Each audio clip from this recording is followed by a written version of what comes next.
with this Spamton nonsense. Spamton, definitely the best character in Deltarune Chapter 2. Definitely a character. Toby Fox, creator of Undertale and Deltarune, did a sweepstakes giveaway / charity event today. Well, I guess he started yesterday, ended today. It was a 24-hour thing. Blasted through all the goals. I think the total is like a couple $100,000. Wow. They also did a eBay auction thing to get either a Mona Lisa Spamton painting or the golden statue of like the bird boy, whose name I forget. You're not even a true fan. He was less important. Not as important as Spamton. He looks silly. He is very silly. He is an unexpected hit, apparently. During playtesting, Toby Fox was like, all the playtesters kind of hate him. He's this creepy little dude. And then the game released, and everyone fucking loved him. A classic bait and switch. I know. That's always, like, I mean, it's not exactly the same, but it sort of reminds me of how the creator of, like, Jujutsu Kaisen hates his characters. Was that the Spy X Family? Oh, Spy X Family, right. Yeah, hates, like, all his characters. Yeah. And, didn't expect anybody to like him. And then everybody ends up fucking loving them. They adore him. Now look where he is now. That's so funny to me always. It's great. But yeah, I mean, we always support charity work, so that's awesome. Yeah, I did threw him like $20. Nice. Glad it's going well. They're gonna be announcing the sweepstakes winner while we're recording this. Oh, it could be you. It could be. Tune in to next week for Wolf to be victorious. I'll tell you about the body pillow I got. the Spamton body pillow. Yeah. And with that, everybody, welcome to episode 44 of You're Ridiculous. Woo! We're getting up there. We sure are. We're almost to 50. Dead. Yeah. We're well past it. Well, I guess we're still like in the middle of our midlife crisis, right? Yeah. So that works. A few episodes our midlife crisis started. We've still got a marriage to ruin. A couple. Probably, knowing us. Last week, you already know this, but we talked about Lord of the Rings, The Rings of Power, episode 1 and 2. That's right. And that's all we talked about. And this week, surprise, surprise, we'll be talking about episode 3 and 4. Woo! We were going to wait, but if we waited, it would have been too long. Yeah. It would have been too much. Episode 6 would be out by the time you would have heard of us talking about episode 3 and 4. Falling behind. Yeah, so preemptively staying on track. And what we had planned for this week will be next week, so tune in for that. Yeah. And then no potential second topic planned. Shush! But we might end up talking about this for a while, so yeah. Hopefully you enjoy it. And then, as always, we'll be making time for Rain's question of the week, like we do every week. That's right. Except for that 1 week. Except for that 2 weeks that we didn't do it. There were two times where we just like okay, bye. Great. And as you notice, Rain's not here yet. She was planning on to be. Ghosted us at the last second. Ghosted us with surprise pregnancy problems. Not problems, but things to deal with. So hopefully we can grab her in for next week. Yeah. Just us that you have to deal with. At least we're consistent. That's right. And with that, why don't we... So I see you could probably see it in our planner. I do. But I wrote down the sort of main topic points. But why don't we just give a general thoughts about episode 3, I guess we could start with. Okay. I thought episode 3 was really good. Yeah. Knocked it out of the park. Episode 3, that's where the fight with Arondir happens, right? Yep. Yeah. Got it all. With the orcs. Yeah. That, overall, really liked it. Very exciting, very thrilling. I like how it doesn't like, what do you call it? It doesn't loaf around too much on each, like, So I don't want to call them like A, B, or C plots because they're all equally important, but the different plots. Yeah. But also, it doesn't feel like they're rushing through them either. Yeah. No, I definitely agree. With everything you said, I thought it was really a fun and exciting episode. We got a lot of new information, a lot of different plot points, and 100% agree about the loafing around. I think it is set at a really excellent pace so far, and that remains true for the other two episodes, or the first two episodes. I think, you know, it's telling a story. Each different plot point is telling a story, and its pacing are all equally well thought out and constructed, and I think that's really fun. It's not too slow, but it doesn't bog you down with too much information that really kind of bores it down. Yeah. It's nice. Definitely agree. So the main, in general, did you like it better or not as much than the first two episodes? I think I did like it better because that fight between Arondir and the orcs really took me for a ride. Yeah, that's always good. So what? I think I liked this one better than the 1 and 2 as well. I thought there was, not as surprising because the first couple episodes are normally like pretty build up heavy. Yeah. And so this one we got a little bit more information, so it was a little bit more enjoyable. But first two still really good. So the main sort of topics that happened in this one were Galadriel and Halbrand, Arondir and the orcs, and then the Harfoots and the stranger. Yep. So why don't we start, I guess, with Arondir and the orcs? Yeah, sure. You like that point. Yeah, so episode 2, into that, Arondir gets nabbed by the orcs while he was crawling around in a tunnel. I don't know what his plan was. Alone. Didn't even have like a weapon out. He's just crawling. Yeah. Fucking little lantern or whatever it was. Yeah. And a dream. And it turns out the orcs have just been digging endless, vast tunnels to travel throughout Middle-earth. And no one noticed. Yeah, all throughout the Southlands, the fucking little bastards are tunneling. It's more obvious in the Southlands because they're like damn near like at the ground. They have to like build a ceiling over themselves as they go. Yeah, they do. And then, less noticeable at the village because they were able to tunnel really like beneath the housing. Village. Yeah. Yeah, under the fucking floorboards. The mice. Yeah. And so, he got captured. And of course, it's not the orcs doing the hard work. They are kidnapped pretty much everyone from every village they could grab, elves and humans, to like keep digging this hole for them.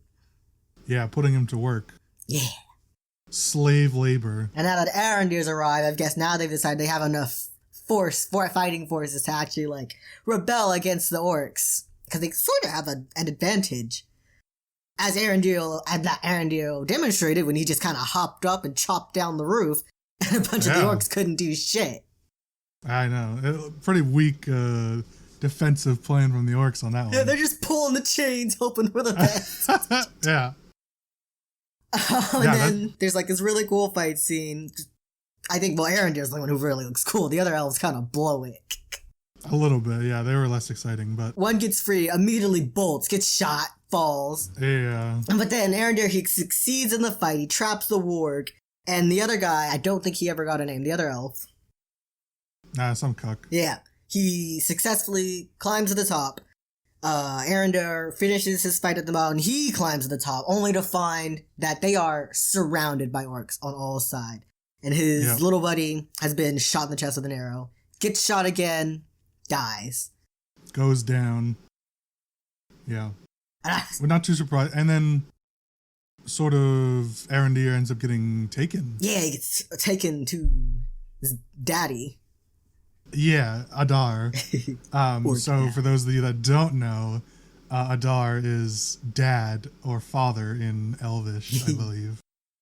And so the orcs are chanting Adar, which is just dad. And I was texting this to Wolf, and I said this ahead of time. I'm like, I'm watching, because Wolf watched the episodes before me again. I'm like, oh, by the way, Adar means dad. And they're like, oh, that's funny. And then later on, and it says that Arondir's like, why are they calling you dad? And you didn't catch that. I did not. You didn't. And so I said, oh, I guess me pointing out that Adar means dad is less relevant. That now that they said it, the Wolf's like, oh, I didn't even notice that. Yeah. And I'm like, well, now you can just continue to watch the episodes and replace Adar with daddy, because that's what the orcs are calling it. It's daddy. It's so funny. So I hope I ruined that for everybody. Oh, you'll love to see it. Oh, it's great. And we don't really know that much about Adar. Well, we don't really see much about Adar in this episode. He says, the orcs say, take him to Adar, and that's kind of where Arondir's plot ends for that episode. So we'll go into Adar next episode. But yeah, he was like, I think he was the only surviving like slave prisoner they had. Yeah, at least in that central area. Yeah. Surely they have more but in that area, that was mostly just elves. Yeah. I think there was that one human in the beginning that like died instantly. Yeah. But I texted you. I'm like, the first guy that ends up dying, he got slit. Oh yeah, he got like fucked those. up. That orc was speedy. Yeah, okay? that was a really cool scene. Also, It was. I was expecting. Build up. Yeah. So it's obvious that someone's gonna die. Yeah. Right? Like there's no way the orcs are being generous here. It's obvious that someone's gonna die. I thought it was gonna be Arondir's buddy. Yeah, I thought that he takes the water, they sip it, gone. Exactly. Right away, something's gonna happen to him. But the pacing was really cool because, the buddy gets a drink, Arondir gets a drink, and then the third guy. That's kind of what you don't expect, I think. Yeah. It goes on a little while, and the build-up is good. Like, you're like, oh, maybe nothing's going to happen. Yeah. And then the third guy right? Maybe nothing's going to happen. Maybe they're just, like, toying with them, right? Yeah. So, it was cool. Like, Arondir took a drink. I was like, I guess they are being a little nice. Nope. Yeah. Yeah, and the orc is like, showed him it was water. Yeah, poured it out. And he like poured it out in his hand. He's like, look, drink up, buddy. Nothing wrong with it. Nothing wrong. And yeah, and then the fork just slit his neck. Such speed, such skill. Yeah. And then obviously that fight scene, while brief, was very cool. Yeah. Very cool. It's very reminiscent of Legolas and all of his fight scenes from Lord of the Rings. Anyone who's knows anything about it is familiar with him and sort of the like legendary prowess of like the elves and their combat ability. It seems, Wolf mentioned it seems like they nerfed the elves a tiny bit. They're always getting their ass kicked. Except for like they are. Arondir. Yeah, I mean, How many different it ways could I'm be gonna that pronounce this man's name? that's right. I say Arondir, so yeah, so the sort of, I thought about this, and I think you could just argue that these other elves have been in prison and, or captured, an unnumbered number of days. Yeah. Tired. So they could just be tired, right? Lack of water, lack of anything. So it's not that surprising that they went down so quickly. And obviously, Arondir, less than a day, was captured, basically. Yeah, so he's full power, basically. Yeah, so not surprising. Hopefully we get to see more elves do more cool shit. Yeah. But at least we get to see Arondir continue, so. And the warg! Oh, yeah. You want to talk about that? Yeah. The warg is apparently like a giant fantasy wolf thing, and they depict it as like a wolf hyena hybrid. Looks great. I like its like cute puppy face, and then it's like big ugly body. And it had nipples. It was a female. It had like those. It did. Saggy nipples. It did. A little flabby, but that's okay.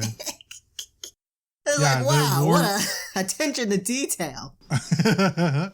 The warg has changed quite a bit, almost in like all the previous movies and in the show.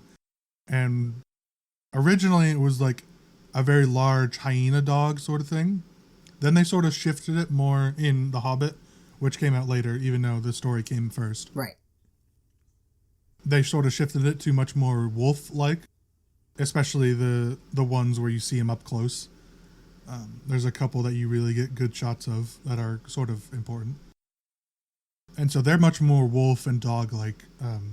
This one, they're kind of a mix of both. Yeah. And it's superior. Yeah, I like it. A lot of people were complaining that the CGI looks like dog shit. I don't know what they're saying. It looked totally fine to me. Right? And it's daylight, so it's especially good for CG. That it looks Right, that yeah, good in full bright light. Yeah, do you want to sort of like talk about why that's a big deal? Because I'm not sure if everybody would know. Yeah, like generally in CG, so you notice how nowadays a lot of movies are really dark. Movies that are heavy in CG are really dark. And it's because it's easier to pull off realistic CG using darkness, because lighting and the way lighting works in real life is a bit harder to simulate on a computer, like, correctly and believably. So instead of like putting all that extra man hour in, it's easier to just cast everything in darkness. Yeah. And for watchers of Lord of the Rings and stuff, there's a lot of scenes that when there was CGI, especially, I guess more so in The Hobbit, there was a lot of darkness happening. A lot of the times when we saw the wargs previously, they were mostly in darkness and not very much daylight. Oh. So it kind of tracks with what you're saying, which makes sense. And it's commendable that, you know, like you said, it's daylight in this scene, so it looks pretty good. Yeah, it looks like a mostly real animal. It is just a hyena and a wolf.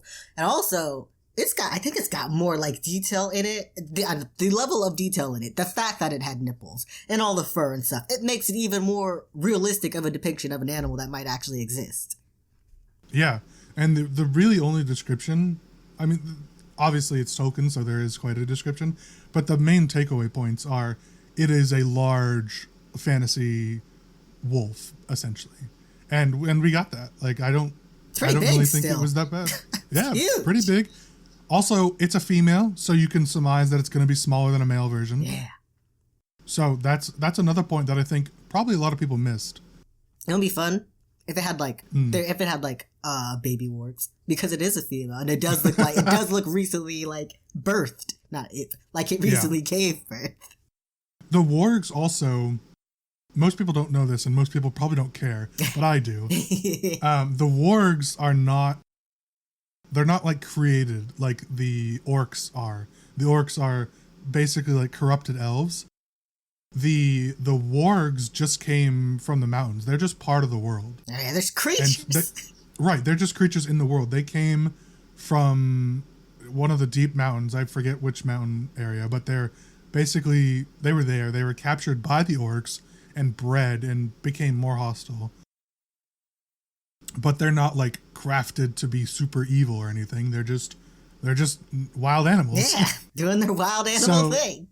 And I think this looks like a wild animal, so I don't know why some people are bitching. But just bitching the bitch. Of course, you know, anything this size and magnitude, people are gonna bitch. But I thought it was good. Yeah, great scene. Definitely one of my favorite whole sort of segments in the show. Then next we have Galadriel and Halbrand. Ah, yeah. This part was really exciting for me. Oh, because you know things. Yeah, I know a few things. So they get sort of taken by this crew. You know, the boat shows up in the middle of the ocean, takes them, and they end up going to this island. And we find out very quickly that this island is the famous Numenor, which is really, really important and really interesting. And I was not surprised we're going to see, but I am happy that we are going to see. I was expecting it, and I'm happy. Is what I'm trying to say. Satisfied. Yeah, very nice. And so the island, basically in the First Age, when they defeated the original Dark Lord Morgoth, the elves and the humans that fought with them. Yeah, but the elves gave the humans that fought with them, they gave them Numenor, this island, this mystical island that it's sort of hard to explain. It's not part of Middle-earth. It's actually in between Valinor, which we talked about, the island of the land of the gods. Yeah. And Middle-earth. It's kind of west of Middle-earth. Think of it like Hawaii. And so that's sort of what it is. And the people there are blessed with longer life. They're blessed with increased strength, sort of thing, and all that stuff. And if you've watched Lord of the Rings, you know that Aragorn was a descendant of the Númenóreans and the Dúnedain. And so it's pretty important, this whole area. But what did you think as someone who didn't know all this? I thought it was an interesting little place. First thing I noticed, I think in show they called it like the Island of Man. Yeah. It was interesting seeing the greater variety of human beings in this like little island. Because on Middle Earth, it's almost like it's like medieval Europe over there. But over here in Numenor, it's like slightly ahead of the medieval ages, almost. Yeah, it's a melting pot. Yeah. Yeah. It was really cool. Yeah. I liked it. It was weird. It was both weird. It was annoying that they were like so pettily against elves, but it was also so very human. Yeah, and so to talk about that, you're right. It is very classically human of this like whole storyline. the elves and the Valar sort of gave the humans this island as a reward, essentially. Yeah. They wanted to bless them, thanking them for defeating Morgoth, but in sort of the vein, their vanity, they didn't want to give them access to Valinor. They didn't want to give them immortality. So, because again, the elves are sort of the highest life form in this, without being godly. Yeah. The elves are the best. And so, of course, we're not going to give these humans immortality, right? So we'll give them this nice, very nice, and island with this nice genetic blessing, basically. And so they're also told, don't sail so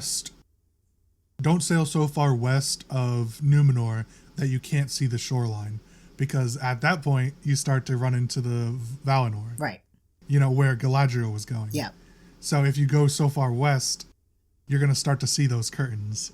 Those curtains open up. And the Valar are like, no, you can't have that. So you're not allowed to go see that. Stay away from there. And as such, the humans in that area start to get jealous of the elves. Right? They long ago, they knew a little bit about Valinor and sort of the immortality that it offers and everything like that. And so they were told not to. That works. But over time, they grow jealous and eventually cut ties with the elves. And so that's the era that we're seeing now. Why they don't, and that explains why, for those confused, Galadriel gets so much hate in this area. I see. It sounds a little less petty now, because when they did try to show it, they were like, the elves are going to steal our jobs because they can work harder and longer. I'm like, what? Right. I don't think, so this part I think was, up until now, you could watch the show completely fine without needing to understand any of the backstory or anything else, or even haven't seen Lord of the Rings or whatever, and you'll enjoy it like you are now. This particular episode, or this particular plot of the episode, I think was explained a little poorly, just because, from an outside perspective, it looks like they're just incredibly racist towards the elves for no reason. Like, even more than normal. Yeah. So it looks pretty bad. But if you know a little bit about it, then it makes more sense. Yeah. Also, even more exciting than the Numenor, because eventually that place goes to pot. But we meet, Elendil and Isildur. And Lord of the Rings fans will know that Elendil and Isildur, they end up becoming High King of Gondor, which is an area in Middle Earth that is yet to be formed. But will be. It's basically, it becomes sort of the capital of Middle Earth. Oh, nice. Wow, what a glow up. Yeah, and so they become the High King of Gondor and the Númenóreans with all these other titles. And Isildur is also the one who fought Sauron and killed him.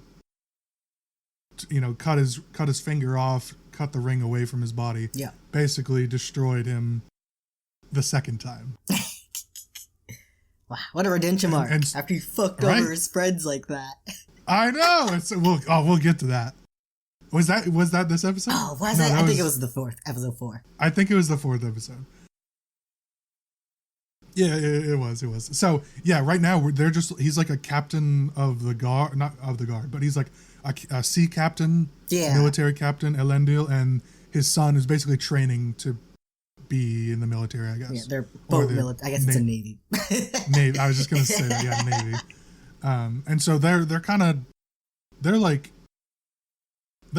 important, or at least Elendil is important right now, but he's a captain. But Isildur's kind of nobody. Yeah.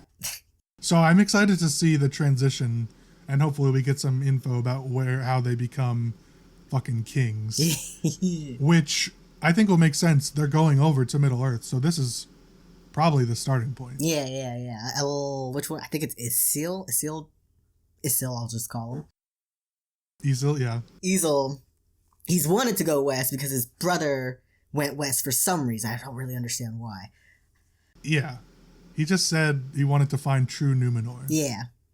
But they don't really explain what that is. Yeah. And so even though he's all set up and ready to be made, like, be inside, like, this really cool navy, almost like the special ops of navy to them. Yeah. He just throws it all away. He does. And like I said, we'll get to that. But I'm excited to see more of them. Yeah. Oh, also. It should be a good time. Yeah. In terms of first impressions, without knowing the real reason why they dislike elves, for a while I thought it was because everyone knew about like the basically prophecy that an elf was going to show up and then Numenor is going to fall, sink, etc. I was like, oh, I guess everyone knows that. That's why they don't want any elves. They're trying to like prevent the prophecy, but prophecies happen whether you like it or not. But no one knows that except for the queen lady. Right. Yeah, that's interesting. Yeah, I guess that's kind of it about them. Yeah. Mostly. I mean, Halbrand, I think that's actually next episode, so I'll save that. But, yeah, this episode just introduces Numenor. Yeah. And again, really exciting. Good stuff there. But the Harfoots, wrapping up sort of episode 3. Harfoots and the Stranger, what do you got? Oh, yeah, that one was interesting to see how the hobbits function, and I have to wonder how the fuck they still exist. Yeah, for real. So it seems like every now and then, whether due to the seasons changing or an event happening, they migrate somewhere else. But in this migration, they're kind of like every man for themselves, despite their spouting about community and their like little rituals like, oh, we'll wait for you, but not really, because they'll wait for you at the destination. Yep. As there were the ones they were listing off were like things they couldn't control, like an avalanche knocked some people out of existence. Some people mudslide. Some people just froze to death. But this one was just bees. Oh, bees. That one was funny. Bee to death. Yeah, but this one, you're right. This was they just can petty. Control this one. Yeah, it was. This is like they are subjecting them to death basically for like the mild mistake of a child. Right, and so to explain, they find the whole Harfoots find the Stranger. Well, the Stranger found them. Sure.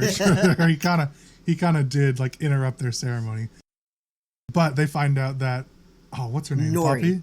Nori. Poppy's the one that keeps telling her to stop. Right. Nori has been hiding and helping him, and sort of taking the pages from the book to read the star charts that Cuckold McGee has been hiding. Yep. Sadak, I think his name is, maybe? Yeah, and then you accidentally... Something like that? Yeah, I think it's Sadak. Yeah. Sadak with a silly last name. Yeah. And so they all have silly last names. So, right, and they find out, and then what Wolf's talking about is they, as punishment, they're not exiled like their law is supposed to say, but Sadak says, you'll be at the back of the caravan. Yeah. And if you can keep up with us, then you get to remain. If you can't, then that's your punishment. You get left behind. And it wouldn't be an issue, but, from episode 2, that the dad sort of basically breaks his ankle. Yep. Like, completely. And so they have 2 carts to haul as part of their own stuff, plus stuff that belongs to the tribe. Basically. And they're just a 3-person family. Right. Or, and so, I think 4. I think there's a small child, I think I saw. There's a small child. Like younger than Nori. Yeah. And what we see is that the stranger decides to follow them and then offers to help push the carts. Yeah. He recognizes Nori as a friend, and he also recognizes that he kind of fucked up. Yeah, there is some empathy and sympathetic feelings from him going on. Yeah. Which, that whole scene altered my opinion. I don't think it's Sauron. Same. I don't think it's Sauron. I don't think it's Morgoth with the original Dark Lord. I think it's basically one of two things that are both the same. I think it's either Gandalf, a very early primitive version of Gandalf, or it's another Maya, which, if you remember, Maya are the wizards. Ah. They're. You called them archangels, essentially? Yeah, they're like a sub-archangel. So we have Eru, who's the god, Eru Iluvatar, the god. Then we have the Valar, who are like the creators of Middle-earth and the whole world. And they shaped it in their image, essentially, with all the elements and everything. And then we have basically secretary to the Valar, who are the Maya, which are the wizards. Still very powerful. Still easily the most powerful beings on the earth. Right. And so I think it's another Maya. If it's not Gandalf, I think it's a different Maya. I don't think it's anything evil. At this point, it would be very weird to me if he was an evil character. Yeah, it'd be like they were trying to pull a Joker. The other Joker, but they made him all sympathetic. Yeah. I think that would be such a weird twist. Yeah. Like, and of all people, like, it wouldn't make sense. If he was evil, he would befriend something powerful. Yeah, that little Nori. Like, yeah, he would have some semblance that, okay, these are like fucking gremlins. Yeah. I'm gonna go find like Numenor or just any of the elves in the east. Yeah. That fucking the dirt age over here. It also makes a lot of sense because Gandalf has always had a soft spot for hobbits. Ah. He fucking loves those things. So it makes a lot of sense if they're if their beginning starts at the same place. Yeah. Essentially. Like, these are the earliest versions of the hobbits from what we know them to become. It would make a lot of sense if Gandalf's introduction lines up, or his human form or humanoid form. Yeah. He's kind of a giant, but his humanoid form would also start with hobbits, and that would be really cool. So I thought this was like one of the weakest plot point of the three that we sort of saw, but it was still really interesting. Yeah, it's very more personal drama instead of like action like all the other ones are doing. Like Galadriel and what's his face, Halbrand, they're doing like politics and they're maneuvering this new land. Arondir, he's literally fighting, and then here we're just like, well, you broke our rules, so we're gonna exile you to death. Also, I also noticed they let you know that Poppy's entire family died in that one of those, I think it was the mudslide. And they made her carry her own cart. Yeah, She's either 12 or 15 in that range. I would guess they're probably like, maybe 15 max. Yeah, and it wasn't like directly pointed out, but they zoom in on Poppy when they're reading their names. Yeah. And you realize Poppy sort of at the end of that scene is pushing her own cart, and you can tie them together and she's also basically crying when she says, "We will wait for you." Yeah. So, her family died in the mudslide or whatever the fuck it was. And it's fucking brutal. Like, they're kind of... What kind of... Some community, you guys don't even help each other. You just live next to each other at this point. It's like, survive and get to the point of survival, and then we start a community. Yes. Right? It's like, as long as you can survive, we're part of the community, but we're not going to help you get there. Yeah, it's bullshit. If you get there on your own, and then we're a community again. You gotta pop out like 6 children to ensure your survival in case something happens. Yeah, I thought that was That was weird. I don't have any other words for it. That was just weird. Like the whole fall behind, left behind. Yeah. Didn't like it. You just know they're going to be pissy that an outsider helped them to make the journey. Oh, absolutely. They're going to rage. So, I mean, that pretty much wraps up episode 3. Are modern hobbits like that? Are they still like anti-outsider? No. Whoa, okay. Sorry. I was saying no to something else. They are. I was expecting you to ask if they're still nomadic, which they're not. They settle down at the very western part of the world in the Shire. They are not like they don't like a lot of outsiders because they like to stick within their own community. Right. But they like Gandalf, and they go to like a human village that's pretty they're a little bit outside their borders. Yep. But they'll go to that village, intermingle with other humans and whatever other species happens to be at that village. But they don't like really bring in anybody from the outside. Right. And nobody else really goes in to the Shire either. It's very like a secluded area, and you don't get a lot of travel from other people. Like nobody besides Gandalf really is looking to go there. I see. There's not really anything there that anybody would care about. Just to go see some hobbits. Go hobbit watching. That's pretty much right. And most of the other races don't really expect much from hobbits. You know, they're not really that magical. They're not really that powerful. They're smaller than dwarves. They're weaker than dwarves. They live longer than most humans-ish. They have like a very slight age gap on them. You know, maybe like if the average lifespan of a human is like 80-ish, then the average lifespan of a hobbit's like 90. Wow. So not very long. Lamest fantasy race. Yeah, they're not that exciting. Basically, their claim to fame is that they can be sort of like travel unseen. Yeah. Which is, you know, kind of what's happening with the Harfoots. Sneaky, but they're little foliage hats. Yeah. And so, yeah, they're not particularly exciting. They're not like exclusionary to other races, but also they're not like inviting either. No longer illegal to talk to an outsider. Yeah. No, not so much. Something they're definitely better than the Harfoots. Something I do wonder though is if earlier, I think it was episode 1, they specifically mentioned a wolf, but then nothing ever came of the wolf. So now I feel like I should expect a wolf coming somewhere. Oh yeah, they did show sort of that. I mean, I was assuming it was a warg. Oh yeah. Oh, would they not know what a warg is? They would not. No. I don't think they would know. The Harfoots would know about wargs or orcs or really much of anything. Oh, it is definitely coming then because of what happens in episode 4. The plot points start convening again. Yeah, they do.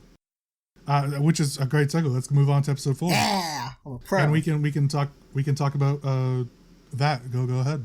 So episode 4. I believe in episode 4, what's his face? Arondir talks to Adar.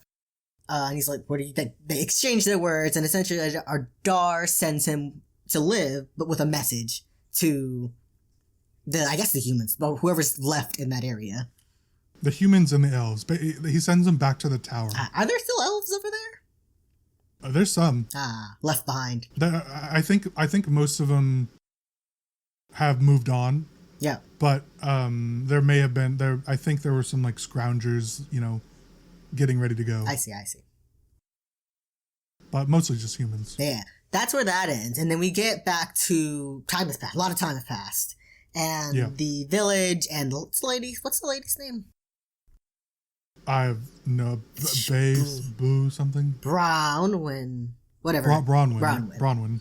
Bronwyn and the rest of her community and all the other communities have now gathered in the castle / watchtower that the elves had previously inhabited. Yeah. And they are running low on food. Yeah, not much. They're running low on a lot of stuff. Yeah, on everything. Yeah. And they're partially too afraid to venture out because of the orcs. Which I feel like feels a little ridiculous. They can't come out during the day, really. So you just maneuver carefully. Start a farm. Put a farm in the watchtower. I don't know. It's dirt. But yeah, Theo suggests that, well, why don't we just go raid the abandoned villages and bring some stuff back? And of course, Bronwyn's like, no, that's too dangerous. And also, no one's gonna want to do that. Well, Theo's like, I'll do it. But of course, she's not with that. Yeah, I'm not a bitch. She says no, but he goes out and does it anyways. He brings his little friend. And he has that fucking metal thing. Yeah, it's sort of like a broken hilt of a dagger or a sword. Yeah, the Sauron thing.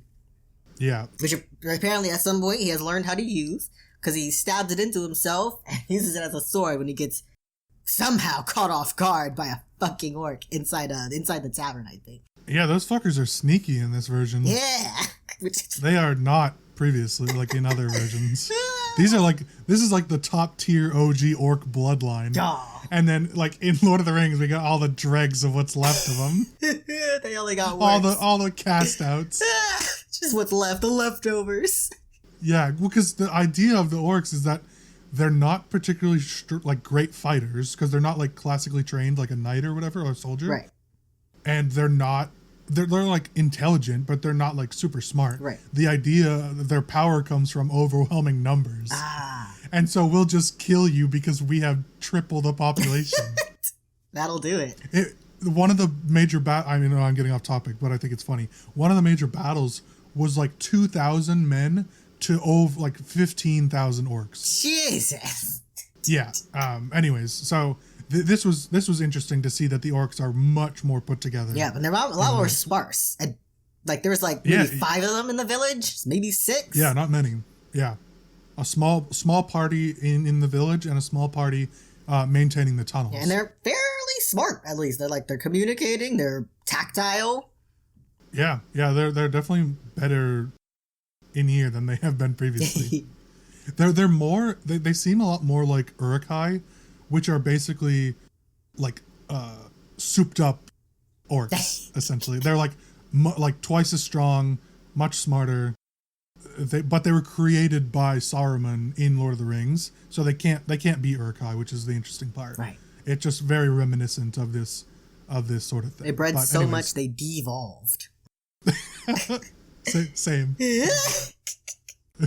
So yeah, he used the sword. He gets caught off in the tavern, and they start looking for him. Yeah, because it turns out they've been looking specifically for that hilt. Yeah, that's why they're digging these tunnels. Right, they want that sword back. Yeah. Which was just in the barn in the episode just 1. Just chilling there. I guess maybe it's implied, because then later in the episode, when what's his face? Well, first, what's his face? Theo gets away, and he happens to run into Arondir in the forest as he's like running from the orcs. Yeah, Arondir's running back home, and Theo gets, chased down. Yeah, they cross paths. Arondir saves his ass, and also his Bronwyn has also came bolting out. She came towards the end. Yeah.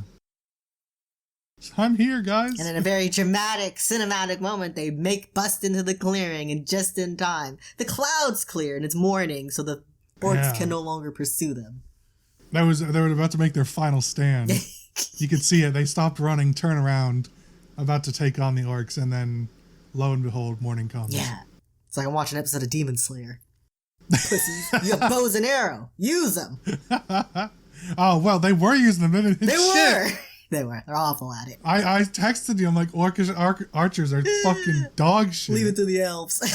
But, right. Again, that just goes to show they're not trained combatants, really.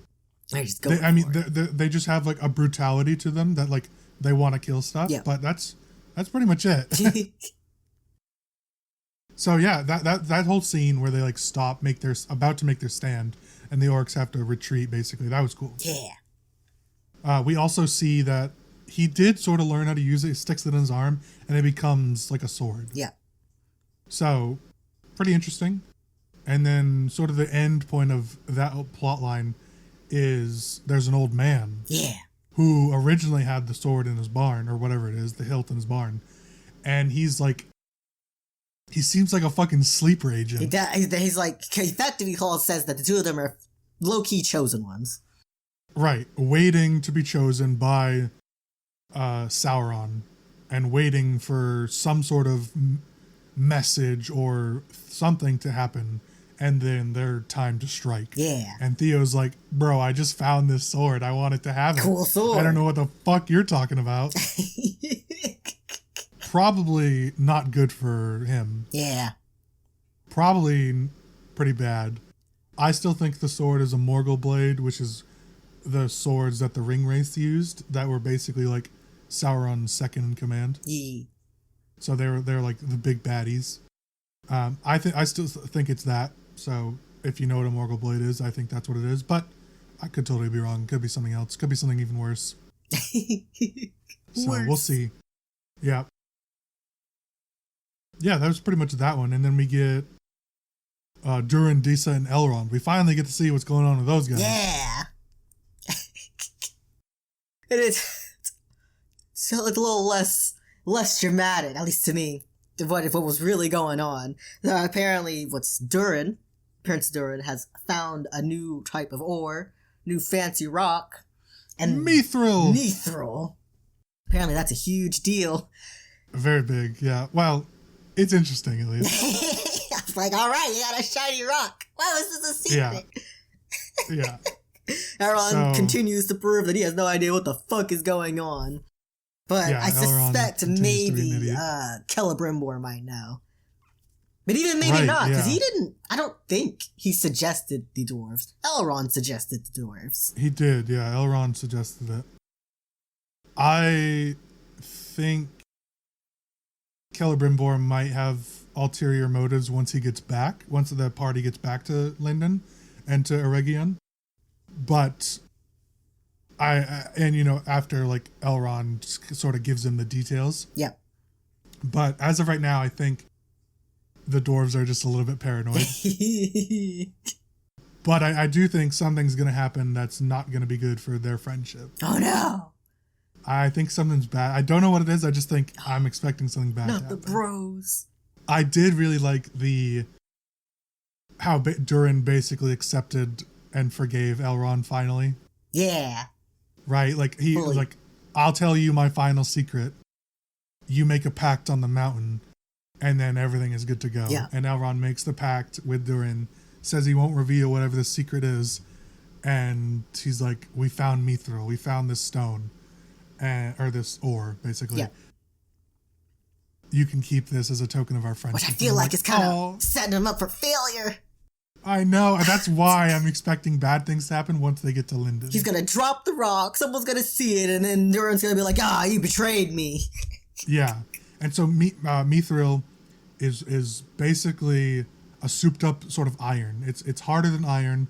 It's extremely lightweight. You could wear it as a t-shirt. And Frodo and Bilbo get a chainmail shirt made of Mithril. Ooh. And its value was suggested to be higher than that of a small city. Wow. Like it was said, Gandalf said it was worth more than the entire Shire. Huge. And that's like, that would be like LA basically. So very expensive, very valuable. It's a troll stabbed Frodo while he was wearing it, and it didn't kill him. Wow. Literally, a fucking cave troll stabbed him with a humongous spear, and it didn't go through the chainmail. So it's very valuable ore, which is exciting. Huge. So it's cool to see. It's cool to see where it comes from. Yeah. The scene. I guess stepping backwards a bit. The scene between Disa and Elrond. Elrond comes through, sort of suspecting something's being hidden from him.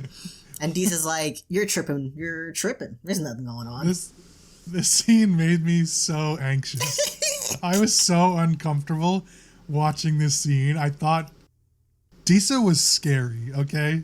Yeah, she was ready for everything she slung at her. And that was all while she was taking care of the kids. Yeah. Or telling them to shut up. Damn kids shouting out the secret password. Yeah. You know, that was so good. Elrond wants to see Durin. Durin's sort of avoiding him. And Disa, he goes to see Disa to see what's up. And the best part was like, Disa's like, Elrond's assuring her, he's like, he's not seeing another woman. And Disa's like, well, I know, who else would have him? It's so funny. Yeah. And then and Elrond's like, well, he's not mining because I see his mining axe in the corner over there. Yeah. So where is he, Disa? And then she just like smiles and turns around. It's like, bitch, drops the bomb on him. Silly. Here's all the reasons you're wrong. Just accept us. Yeah. Just accept it. Stop looking for stuff that you don't know anything about. And then Elrond's like, okay. And then obviously later on, Disa apologizes to him. Yeah, and he's cool. I'm sorry I lied to you. And Elrond's like, you were covering for my friend. You're good. And so that whole friendship I really enjoy. Yeah. It's really nice. And then lastly we see Galadriel, Halbrand, and Miriel, the queen. Yeah. They're Galadriel bumbling her way with her shitty social skills, gets herself locked up in jail. She's awful. They got both locked up. Yeah, they did. Halbrand, I don't know what was going through his head. Maybe that's how things work in the Southland, but he wants to get a job as like a blacksmith apprentice, effectively. And they're like, no, you need to have this what is it? What are those called? A crest or a sigil. A crest. And he's like, and clearly you need to go like some kind of effectively schooling to receive the crest. But he thinks in his mind, I just gotta get the crest. So he tries to just steal one. He finds some guys at a bar and one guy's wearing one. He like befriends him, chats him up, buys him drinks, and just yoinks it at some point and fucks off. And like, even if they didn't notice that he stole the very big gold sigil they wear on their shoulder, it's not like this blacksmith would have accepted that. It's like, oh, you just got a crest now. Well, I guess you can work. You're the fastest learner here. Wow. Blew through the schooling system. Especially since we know that you have to basically apply, because Isildur's sister had to apply twice to become a builder. Yeah. Right? And that's like a really minor scene, but it just goes to show that's like, why would this plan that Halbrand had work? Like, and it's funny. And then they like punch him, and it sets him off, and he beats all their asses. But he goes berserk. Takes all like 5 of them out on his own. Yeah, and not just like takes them out, like he fucks them. Oh yeah. He like breaks someone's forearm. Oh, he bashes someone's the guy's head into the wall. Like he went berserk on them. Yeah. And then gets arrested and sent to jail with her. Yeah. She got sent to jail because she was talking shit. Right. And so Galadriel, that's the she that we're talking about. Galadriel goes off with Elendil to the Hall of Lore, which is basically like a Library of Alexandria. Yeah.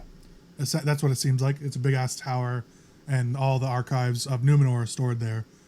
And the tower and all of Numenor, we find out, or is told, we already kind of knew it, but it's told it was built by Eros, who, if you don't know who that is, that's Elrond's brother. Ah. So Elrond and Eros are half elf, half human. Oh, wow. Right, and so they're given a choice. Basically, at early age, you can either, since you have these sort of 2 bloodlines in you, I guess, you can either be grow up and become mortal with the humans, or you can grow up and basically become a elf with the elves. Yeah. And if you grow up with the humans, you're going to forsake your immortality. Interesting. Elrond decides that he's going to be with the elves. Eros decides he's going to go with the humans. Right. And so Eros makes the tower and basically kind of constructs Numenor. He obviously ends up dying. Yeah. Because he, of old age. And so that's the scene in that little sort of library area where the painting that they talk about. Galadriel says, oh, Eros is an interesting spirit. I was always closer with his brother, who is Elrond, which I really enjoyed that little sort of tidbit of lore and stuff. That was cool. Yeah. But the interesting thing that happens is we see sort of confiscated notes from something on the road from Middle Earth, and we find out that the crest Galadriel's been chasing for decades is not a crest, it's a map of the Southlands. Yeah. And so the map, the crest, or whatever you want to call it, map, is plans to construct an area for evil to thrive in the event that Morgoth is defeated. And piece this all together with that knowledge plus your knowledge from Lord of the Rings, you can surmise that they're building what the orcs are doing, they're tunneling. They're building Mordor, which is basically the land of evil in Middle-earth. Oh. And it doesn't exist right now, but obviously they succeed because it's Mordor and the Mount Doom and the Tower of Sauron all get constructed because we see it at a later point. So clearly they succeed at some point. Yeah, no one ever thought to just go take a peek over in the Southland, see what's going on over there. Because it's, when you really look at certain points, it's really, really obvious something is happening. The fucking land is dying. It's literally being like, it's scorched earth, all right? It's just, let's raise the whole area. Yeah, and so that was sort of the most interesting. Oh, well, I guess lastly, it sort of gets summed up that finally the queen, gets her shit together, decides that, no, we need to take action, we need to help, we need to restore the treaty of the Númenóreans and the elves. They decide that they're going to send an envoy of military units over to Middle-earth to deal with whatever's happening in the Southlands. Yeah. Halbrand and Galadriel are not set free, but are unjailed. Yeah. Set loose, sort of, and are now no longer prisoners. They're going to be sent back to Middle-earth to deal with this threat. Yeah. And that's pretty much the episode 4. Yeah, it's really funny. Early, I guess in the middle of the episode, the queen is like, I can't send the country to war based on faith. But then she sends the country to war based on a spiritual belief in a tree being able to predict when the vibe is off. Yeah. That sounds like faith to me. Yeah, the white tree. Another great throwback, or not throwback, I guess, but like shout out to Lord of the Rings, because it's sort of an important feature of Gondor, the city, at the very heart of like the sort of like the center hall of everything. Yeah. There's the same white tree outside, and so it's the Tree of Kings is what it's called in there. The white tree of Gondor, white tree of Ithilien, and all that stuff. It has a lot of bullshit titles. Basically, the idea there, or what the queen says, is that the leaves falling, you can interpret good or bad signs from the Valar. Yeah. And so, like Wolf said, she decides that leaves falling is a good omen, or is a bad omen for what she had decided. Yeah. And needs to correct what she was originally had planned. Yeah, she sent Galadriel away, and that tree started just busting, just all of the fucking leaves. Fucking unloaded its load. Bad idea. Red alert! Wind it back! Oh, we didn't talk about this. Really important. Well, sort of important. We find out that the queen has a Palantir, which is the Seeing Stone. There are 7 of them, or 11 of them, or there's an amount of them. Yeah. I don't remember how many. It doesn't matter. There's an amount of them, and they're really dangerous because they predict futures. Yeah. But it's events that could come to pass given any number of scenarios. It's like fucking Doctor Strange looking at all the different universes that could happen. Yeah. It's basically that. And so while they do show some amount of truth, the events that lead up to that truth still have to come to pass. Yeah. And so they're pretty dangerous to really believe. But it's like running your life via a horoscope. But they're created by one of the original elves, so they're really valuable and they're really rare and everything like that. He just left those lying around. Yeah, pretty dangerous, pretty interesting, really cool.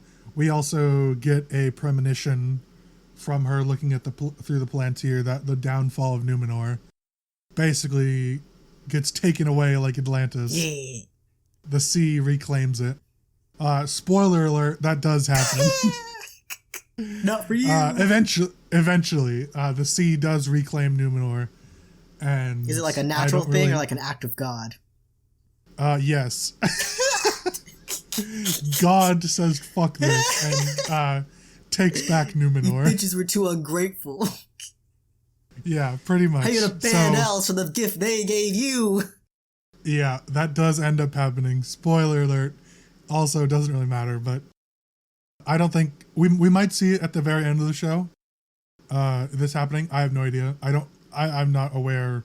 I don't know when they reclaim Numenor, but the sea reclaims Numenor, but maybe it'll happen in the show, maybe not. But it was a cool little nod and sort of shows why the queen is so weary of Galadriel. Maybe the sea worm eats it. Maybe. I'm like, what the fuck is a sea worm? But yeah. I can't imagine they bring these things up and they're not gonna come back later. Like the wolf / potential warg. Now the fucking sea worm. It's true, yeah. The warg is definitely coming back. That's happening. They're gonna get like ambushed on the road or something. Yeah. So interesting to see about that. Did they say where they're going? No. I bet they're walking I don't right into the area that Adar wants. that is Adar's taking over. Yeah. That would be pretty fun. The humans clear out and then the hobbits show up. I don't know where they're going. We'll probably find out in probably episode 5. Oh, I can't wait. Okay, so overall rating of episode 3, 1 out of 10. What do you give? I give episode 3 a 9. I do too. What do you give episode 4? Maybe a 7. Okay, I was going to give it an 8. So I like that one. But I don't disagree with the 7. I think it was my least favorite of the 3, or the 4. Yeah. But still really good. Yeah, it's a very in-between episode. Yeah, it's very, very, definitely agree. Like, the things were interesting, but it was definitely like, these things need to happen so we can get to the next thing. I like that, we talked about it before, but I like that episode 2 was marked by some people as a filler episode, and I have heard nothing about episode 4 being a filler episode. When 4 was much more of a filler episode, if you can even call it that, than episode 2 was. Yeah. Right? Like, I don't think episode 4 was filler. It was just, they need to progress a lot of plot points, and this is the best way to do it. Yeah, a bunch of, like, minor things happen that will combine into a major thing in the next episode. Yeah. Like, yeah, definitely agree. I think episode 5 is going to be pretty active with a lot of stuff going on. Episode 5 and 6 should be pretty exciting. Yeah. So, I look forward to that. Overall rating so far, all 4 episodes, what do you rate the show right now? I'll give this show like a solid 10. I'm having a blast. I really like it. I think it's I'm hesitant to give it a 10, but I'm going to give it a 10 because I'm really enjoying it. I also really like watching it after you. Like getting all your texts and questions and then watching it. I think that's so fun. So yeah, 10 out of 10 so far. Fuck all the haters. Right. Go fuck yourself. It's such a good show. Also, I don't know if you know this, but did you know this show costs like $1 billion? Oh, Jesus, I bet, but yeah. God damn. Amazon, this is called the $1 billion show. They'll make their money back. The fate of how well this does supposedly is going to dictate how many more Amazon originals they do. Right. I think it's gonna blast it out of the park. Because as much as people are bitching, they're still watching it. Exactly. I think it's already it's blasting out of the park. Like, and it's not even done. We're only 4 episodes in, and it's already getting a ton of talk. Yeah, it's really well written too. Like, it shows a lot of issues, especially Marvel shows right now. Oh yeah, where things only happen because they need to happen. Like take episode 3, that fight. They run into the tree. That makes sense, and the elves. Yeah. I guess, have a thing about nature and how they don't want to destroy it. Right. Also, completely understandable. So, of course, they don't want to cut down the tree. But then, all the drama happens, and Arondir's like, I'm going to cut down the tree. And it's because it will give them a chance to look around and see where the tree line is, because that is what their plan hinges on. Because none of them have been able to do that so far. Yeah. And, like, those are all very valid reasons. That all makes sense. Nothing happened just because it would be cool or because it had to happen. Yeah. There's no action for the sake of action. And I love that. Right. You said that very aggressively. Or at least that's how it came through. I love that. Yeah, no, I agree. I think all the little details. I also, once again, love that you don't have to have any backstory, really, to watch this. You can enjoy it. I think both of our perspectives are really interesting. Someone that knows a fair bit about Lord of the Rings and the story, and someone that doesn't. And I think if both of us saying it's a 10 out of 10, if you haven't checked it out by now, definitely go check it out. It's great. Yeah. And it's not the information, it's not spoon fed to you.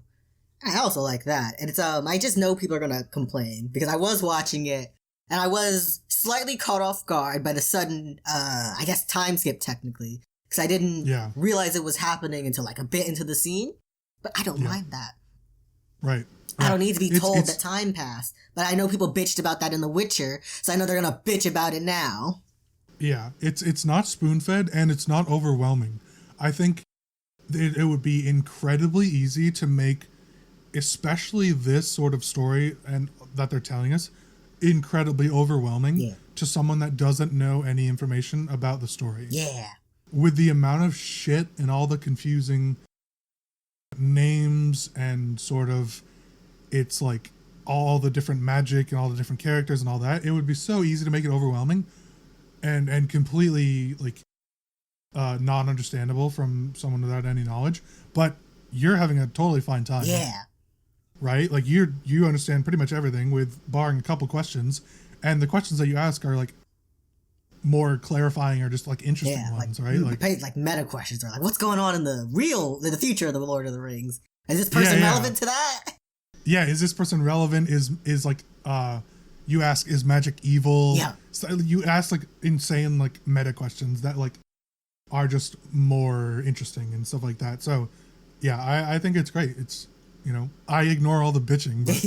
But, one thing, the one criticism I have about the show so far, or not the one, but the main criticism is that I am annoyed that a lot of the main male elf characters have short hair. And that's a very minor thing, but elves are supposed to be like super angelic and majestic and sort of like ethereal and very floaty and sort of all that stuff. Right. And they should have long hair. Legolas has long hair, right? Legolas has all the other male elves. Oh, okay. I'm gonna say all the male elves. There's gonna be some comments about like actually. There's one. Yeah, there's this one scene that you're forgetting. 99% of all elves, male or female, have long hair. So I think Elrond eventually gets long hair. So I think Celebrimbor and Elrond should have had long hair. I am okay with Arondir having short hair because it's basically no hair. Yeah, he's gone. He did that on purpose. Right. So I think that's like a style choice for him. And it makes sense given the fact that he's basically a ranger elf. Yeah. Right? Like he's a guardian of this one woodland area. Yeah. And so he's not like a political elf or someone who's always seen in the eye of other elves. Yeah, he's not an artist. He's not a politician. Exactly. So I think Celebrimbor and Elrond should have had long hair. But other than that, like that's such a minor thing, and I also don't care about that. Yeah. I actually got that off of watching a TikTok, and one guy said he stopped watching because they didn't have long hair. He's out of his damn mind. What? He says and I agree with him. This idea did not come from me, obviously. Yeah. I saw it on TikTok. I agree with it. But I also don't care that much because it doesn't really matter. Such an extreme reaction. And you know what? I'll bet $1 that their hair is short because they plan to use it to show the passage of time in a couple episodes. That could very well be, and I would not be surprised. That guy's gonna feel like a fool. It was growing. Yeah, exactly. So, very minor gripe, but honestly, that's basically my only complaint. And it's like so minor that it really doesn't even matter. Right. It's like a style choice. It's like it's more not even style. It's like a precedent. Yeah. That all the elves really have long hair, and I think these two should, especially since they're politicians, basically. Yeah. But other than that, who cares? We had a secondary topic. Obviously, do not have time for that, so we'll be saving that once again. Quickly. Luckily, this one's a short one. We can go through Rainie's question of the week. Why don't you read that one for us? If you could be any race/creature in Middle Earth, what would you want to be and why? That was probably your worst one ever. I haven't heard her in a while. I don't know where to go. That's true. All right. Do you have an answer? I'd be an elf. They're cool. I knew that was coming. Long, tall, sexy, live forever. Yeah, majestic, literally immortal, yeah. It's funny, your immortality is based off of how well you are of a fighter, essentially. Oh, even better. I suppose you could be like an artist or a builder or something. Hide away. But you could be a badass like a Rondi or a Legolas. And, exactly. Yeah. I would coin flip it as a Maya or like a wizard or an elf. Oh, ultra powerful. I would be completely fine with either. So, if I can't pick a fucking godly deity, I would pick an elf just because that's the most fun. We're elf crew. Yeah. Well, one of us could be a dwarf so we can hate each other. Rainie's the dwarf. Rainie's a dwarf. Dwarf Rainie, perfect. Yeah. All right. Long episode. Wolf, take it away. Wolf taking things away. Thank you for watching episode 44 of Youre Ridiculous. If you liked all that, be sure to hit the like and subscribe button. Be sure to check them out to get notified when the next episode comes out. If you're watching on another podcast episode, be sure to give us 5 stars and hit the plus. If you want to keep up with us, you can follow us across the internet, the main cast at ridiculous_cast on Instagram and Twitter. You can follow Lucas on his man at 7 Angry Wasps with an E. That's right. And you can follow me as Rainbow Wolf without the W. We hope to see you all next week, or in the comments below, or on the internet. Say goodbye. Or not. Goodbye. Bye.